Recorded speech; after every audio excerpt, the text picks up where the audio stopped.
சாஸ்வதமானவா ஸ்ரீதர்ம சாஸ்தா, சத்தியமானவா ஹரிஹரனின் புத்ரா, நித்தியமானவா பூரணமானவா பொன்னம்பலத்தவா என் மனமானவா, கன்னி மூல கணபதியின் சோதரனே ஸ்ரீதர்ம சாஸ்தாவே உமக்கு நமஸ்காரம்.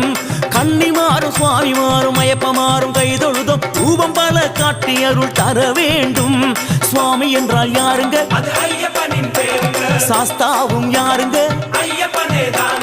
ஐயனாரும் யாருங்க? ஐயப்பனும் யாருங்க? சாஸ்வதமானவா ஸ்ரீதர்ம சாஸ்தா, சத்தியமானவா ஹரிஹரனின் புத்ரா.